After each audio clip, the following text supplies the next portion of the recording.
Se olharmos para os primórdios da humanidade, o desejo de viver em bando e de se sentir pertencente e acolhido por algum grupo pairava sobre todos os humanos até então. E é interessante ver o quão contraditório isso pode soar ao observar as pessoas do século atual. O que antes era um desejo inato por ser amado e, por conseguinte, protegido, hoje há uma subversão desse desejo em algumas pessoas. Estamos falando aqui sobre indivíduos que sentem que não deveriam ser amados, por acharem que não são dignos desse amor. Sim, existe isso e é muito comum na sociedade atual. E o objetivo aqui é entender como essas pessoas se sentem. Vamos tentar explicar suas causas e consequências, e no final de tudo, vamos procurar o que a ciência, alguns autores e a psicologia podem nos oferecer de solução para tudo isso. Esse é um assunto que eu achei interessante de pesquisar sobre, e nessa jornada eu pude ver o quanto isso afeta mais as pessoas da geração Z do que as demais. Mas não quer dizer que as outras gerações também não lidem com isso. Mas as que mais mostram e relatam ter problemas com isso são os jovens da geração Z. E isso fica bastante evidente em redes sociais como o TikTok, Twitter, Reddit e afins. Tem uns vídeos até que bem famosos sobre isso no TikTok, e a maioria são os jovens desabafando e tal. Eu vou colocar aqui um TikTok de um moço aqui que fala um pouco disso, sabe? E a partir daqui vamos procurar saber o que a psicologia tem a dizer sobre isso.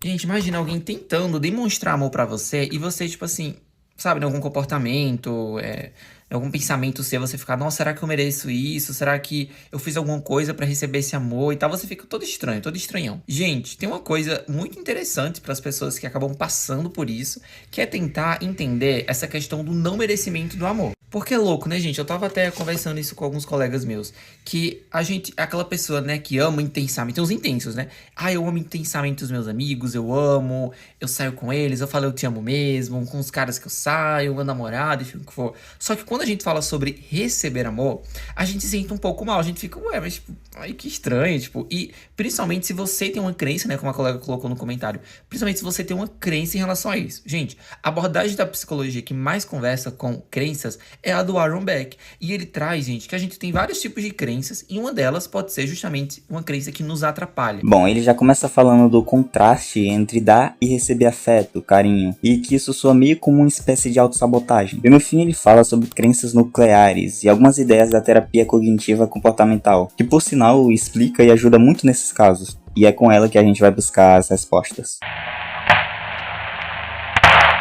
Então, né, todo esse dilema é chamado de defectividade. A defectividade é a crença central e profunda de que o sujeito é fundamentalmente imperfeito, falho e indigno de amor. Sendo ela um estado interno e privado, na defectividade a pessoa sente que há algo de errado na essência do seu ser. Esse algo é invisível para os outros, mas que inevitavelmente será descoberto e a pessoa será desmascarada. Primeiro vamos entender aqui o que é uma crença central. Ela vem da TCC, Terapia Cognitiva Comportamental, e é descrita como um esquema de padrões habituais de pensamentos, que muitas vezes são bem rígidos e globais, usados para interpretar os outros e a si mesmo. Elas funcionam como uma lente de óculos. Se você possui uma lente com uma cor verde, você verá então mais a cor verde. Agora pensa nisso numa pessoa que possui uma lente de rejeição. Essa pessoa vai interpretar e concluir todos esses estímulos e experiências com base nessa lente, fazendo com que a pessoa tenha a tendência de focar mais em sinais de desaprovação e ignorando os sinais de aprovação. No caso das pessoas indignas de amor, isso aparece com padrões de pensamento do tipo: sou fundamentalmente defeituoso, sou inútil, sou inadequado. Para o indivíduo, essas crenças não parecem hipóteses a serem testadas, apenas fatos indiscutíveis. Elas proporcionam um sentido de identidade familiar, mesmo que doloroso, tornando-as resistentes a mudanças. Pessoas com essas crenças desenvolvem um certo viés de confirmação. Elas focam intensamente em qualquer sinal que confirme sua falta de valor, como uma mensagem que demorou para ser respondida, por exemplo. E ignoram ou desqualificam evidências positivas, como elogios ou gestos de carinho. Há uma distorção da realidade, pois se alguém as ama, elas podem acreditar que a pessoa só sente pena, ou não as conhece bem ainda. O carinho alheio gera ansiedade porque contradiz o conhecimento interno que elas têm de não se sentirem dignas de amor. A emoção central associada a tudo isso é a vergonha, o terror de ser exposto, de que alguém se aproxime o suficiente para ver quem você realmente é. A defectividade é descrita como uma das mais difíceis de detectar, porque a maioria das pessoas a disfarça muito bem. Em minhas pesquisas, eu encontrei que há 3 formas da qual essa crença se manifesta. Tem a manifestação por rendição, onde a pessoa só aceita que é defeituosa e vive isso plenamente, com autocrítica constante, relacionamentos masoquistas e baixa autoestima visível. Tem a manifestação de fuga ou evitação, onde a pessoa entorpece os sentimentos através de álcool, drogas, compulsão alimentar, excesso de trabalho ou até evitando completamente a intimidade com outras pessoas. Tem também a manifestação por contra-ataque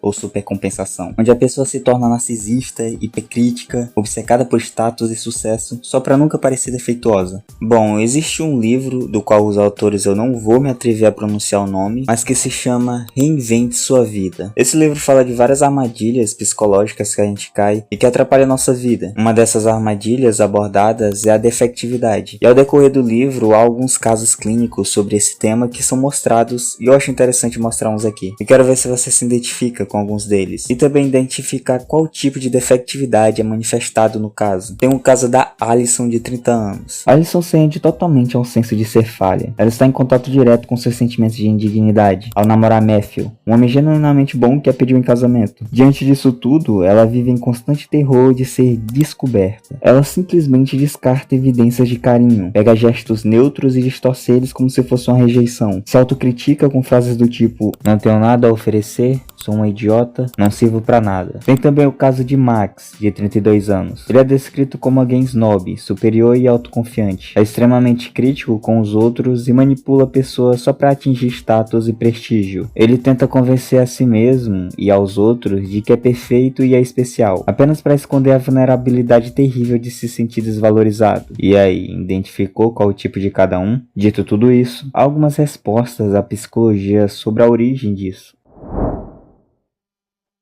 É dito que a defectividade nasce quando uma criança não é amada ou respeitada de forma consciente. Geralmente essas pessoas tiveram pais excessivamente críticos, punitivos ou exigentes. Foram tratados como decepção ou foram comparados desfavoravelmente a um irmão, amigo ou colega. Foi rejeitado por alguém importante e que ela considerava muito. Foi culpado quando algo dava errado. Ou geralmente ouviu muitas vezes coisas ruins sobre si. O mecanismo chave aqui é que a criança ou adolescente internaliza a voz crítica dessas pessoas no começo da sua vida. A visão que o pai/mãe tinha da criança se torna a visão que ela tem de si mesma. Muitas pessoas crescem acreditando que só merecem afeto se forem perfeitas ou se atenderem a altos padrões de desempenho, beleza ou comportamento. Se a criança falha nesses padrões, conclui que o problema seja ela mesma e que é inaceitável como é. Ela raramente está baseada em um defeito real, sabe? O fator determinante não é ter ou não imperfeições, e sim como os pais fizeram a criança sentir a respeito de si mesma. Há um outro fator de origem, e esse também é pesado, que são as experiências de abuso e trauma. Crianças tendem a achar que tudo o que acontece é responsabilidade delas. Tanto é que vítimas de abuso frequentemente concluem que foram maltratadas porque eram más, sujas ou indignas de amor, aceitando o abuso como algo que merecem. O trauma da perda de um dos pais ou a ameaça constante de abandono também pode criar uma ferida de desvalorização, onde a criança conclui que não foi boa o suficiente